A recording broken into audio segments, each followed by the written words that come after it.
Hi everyone, it's your boy Zach. So anyway, I just watched three things. The two different 11-minute episodes of the Thundercats Roar pilot. I mean, I don't know why they broke them into 11-minute chunks. And then I watched a 22-minute pilot episode for the original Thundercats from 35 years ago. And the difference is stark. It's also just kind of depressing. Clownfish TV kept describing the show as being mean-spirited. But one of the things, you can't be mean-spirited to, like life or the universe. When you're mean-spirited to something specific. They kept talking, I guess, about not having the respect for the show. And having grown up in the 80s and never really liking Thundercats that much, I didn't really care if they didn't respect a show that I barely watched at all in 1985. But there was something beyond just the creators of Thundercats Roar obviously just holding the original show in complete disdain. And then when I watched it, I realized what it was. Is they hate men. They hate boys. They hate masculinity. This is toxically anti-male. Very proudly so. And I found it very disturbing because, well, I'm male. So is half of the world of the humans. Well, I guess of the animals as well. And I don't think it's that cool to teach people to hate themselves. And this is what this show is about. It's about teaching boys to hate themselves, at least in the way that they would naturally evolve from boys to men, just like the band.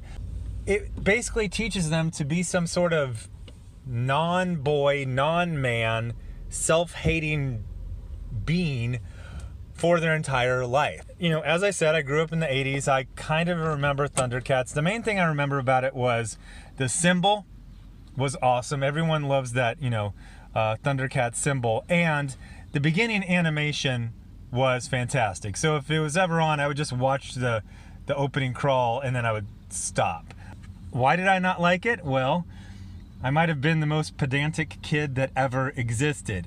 It really bothered me that the guy who looked like a lion was named Lion-O. I just said to myself, so he's from this planet where it seemed to be there's like 5 or 6 different races. One that kind of looks like lions, one that looks like cheetah, one that looks like panthers. So you have to assume if there's like 7 different, races that are kind of similar to Earth felines, that if there's a planet of 7 billion people, there's 1 billion people that kind of look like lions. And your name is Lion-O? You don't name your kid Human-O. Some people call a dog Doggo, but you know what I mean? Like, it just bothered me. Like, don't name him Lion-O for F's sake. So that bothered me. And also, like, honestly, having rewatched the first episode, it wasn't that great. The other thing is, I noticed this as a kid because I knew Star Wars. I kind of barely knew Lord of the Rings. I knew The Hobbit. I had like a little record that, did the version of The Hobbit. But if you're an adult and you know Lord of the Rings and Star Wars, you just realize how like every non-military based 80s cartoon was just like, okay, so this cartoon's going to be 1/3 Star Wars, 1/3 Lord of the Rings, and then we're going to, whatever. Call him Lion-O, whatever. So I'm not saying it's trash, but I'm not saying it was that great either. So there's been several resurgences of basically every 80s product. They still, they've attempted to ruin G.I. Joe twice in the comic books, but there still hasn't been a big, TV show or movie that just existed just to absolutely mock G.I. Joe like there has been with Thundercats.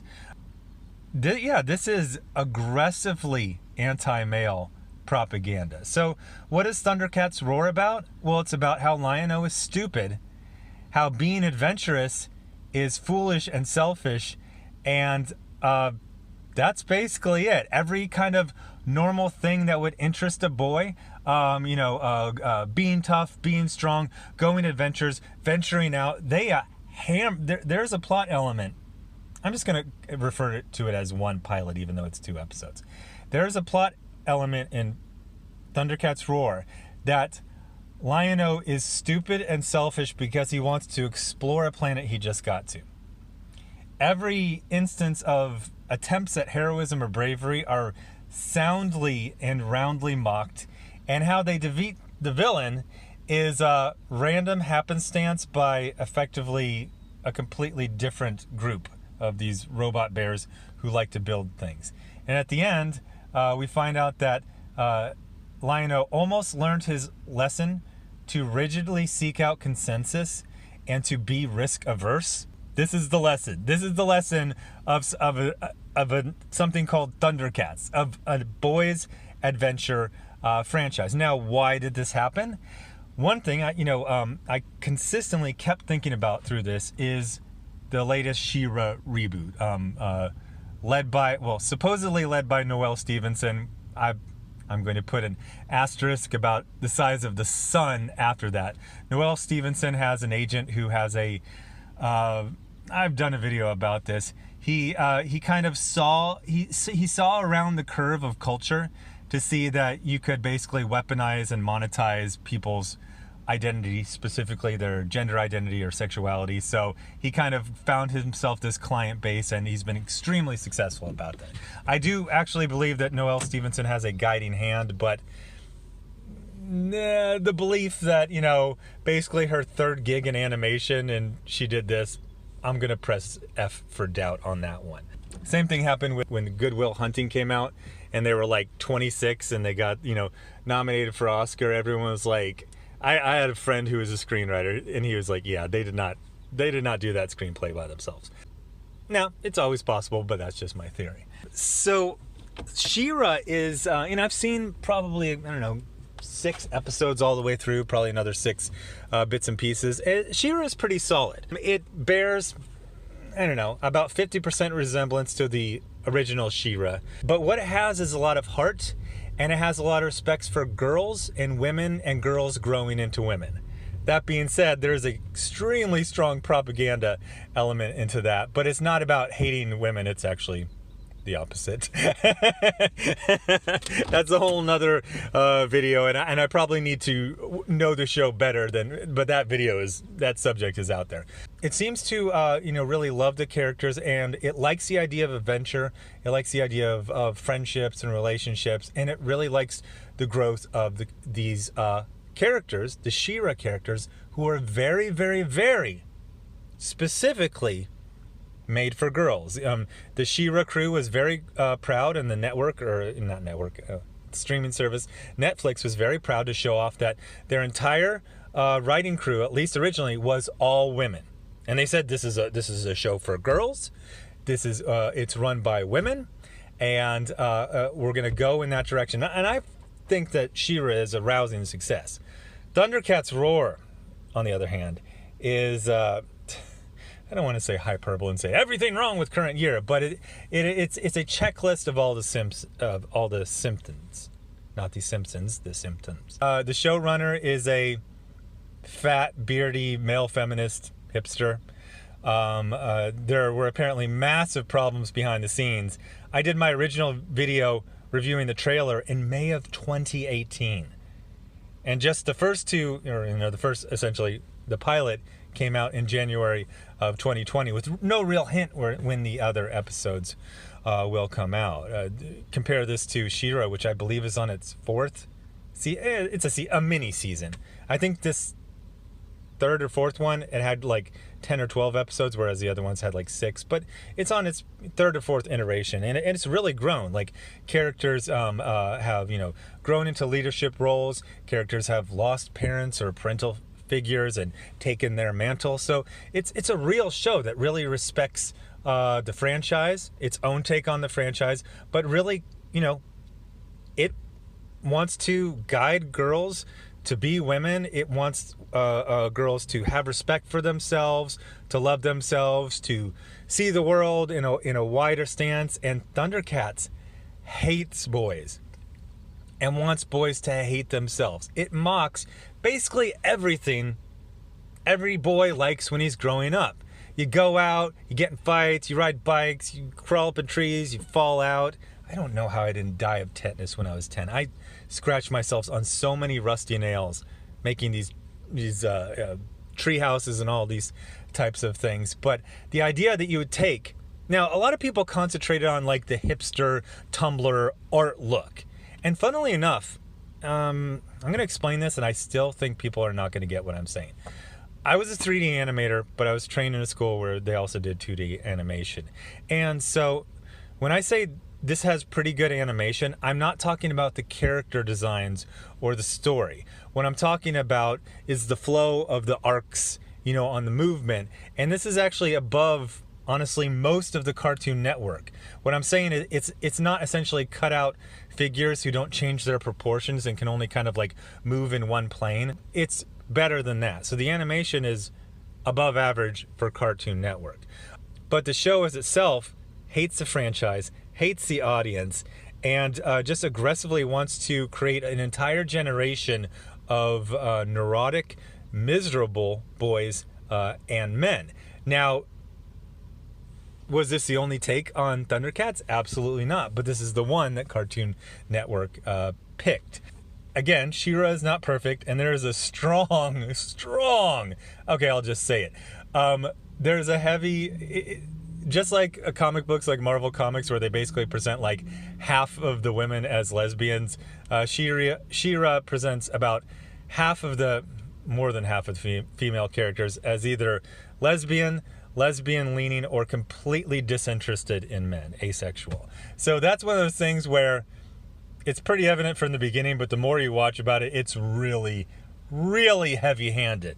The funny thing is that She-Ra is being attacked by SJWs for queer baiting. Queer baiting is when you say you have gay characters, but you don't like have them turn to the camera and say, "I'm a lesbian who loves women."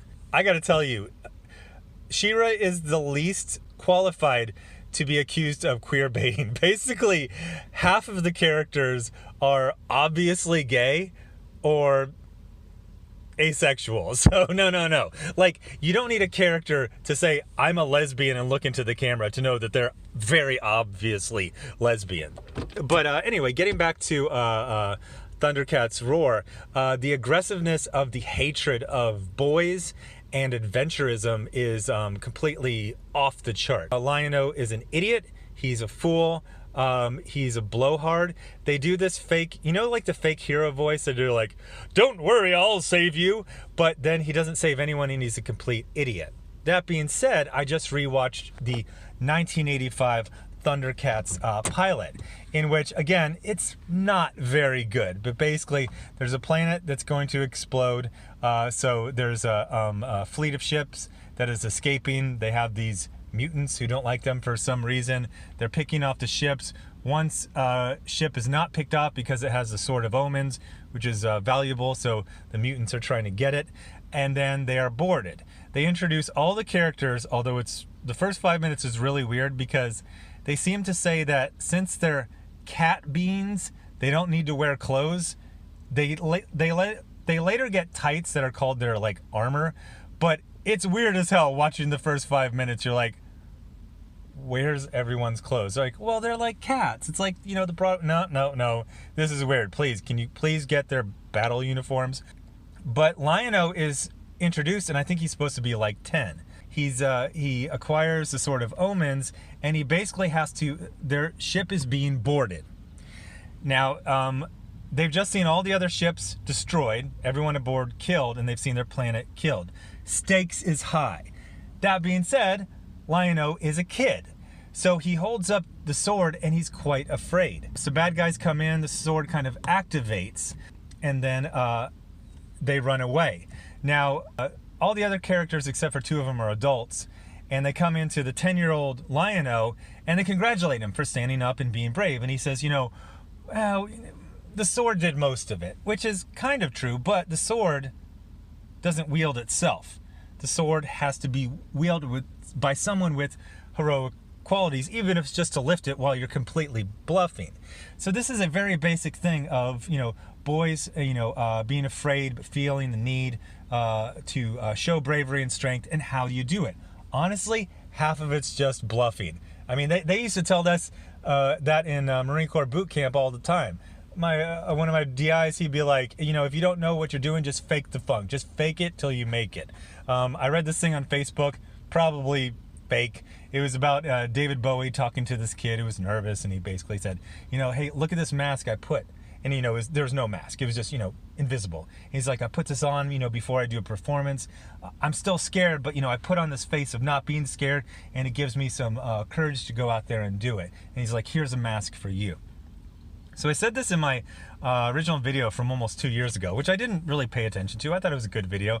It has 100,000 views. I just checked right now. In fact, it just crossed 100,000. Heroes are important for everyone, but SJWs are clowns and they lie all the time. Boys and girls have different types of heroes, have different types of goals in their heroes. She-Ra is a great example of a hero for girls, and girls have been very receptive to the reboot. This Thundercats is not going to resound with anyone but literally 2-year-olds who just need to watch any cartoon with any kind of movement and people falling down. Now, SJWs are going to say, oh, well, that's the intended audience, 2-year-olds. Really? Because I've watched the pilot, and there's jokes that are clearly not for 2-year-olds. They're going for, we're going to get this funded, saying it's for kids, but it's really just for, like, fat beardo hipsters to pretend that they like. Just as, you know, when Murphy in RoboCop said, you know, role models are important for boys, they are. Having characters like Lion-O, characters... You know, you want to know where I learned bravery from? Kermit the Frog. Yeah, that's right. The first Muppet movie.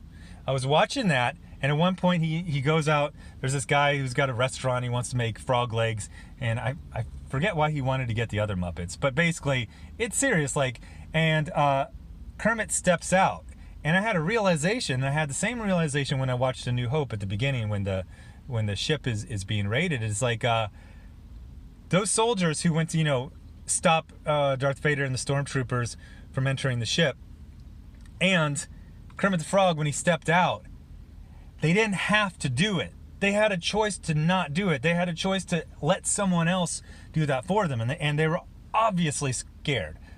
Kermit the Frog is ridiculously terrified of dying, and yet he still steps out and does that. Heroes are very important to boys. And it's not going to work as good if you try to give them girl heroes or take away the boy heroes so that by, you know, just they have to go find She-Ra, because they're not girls.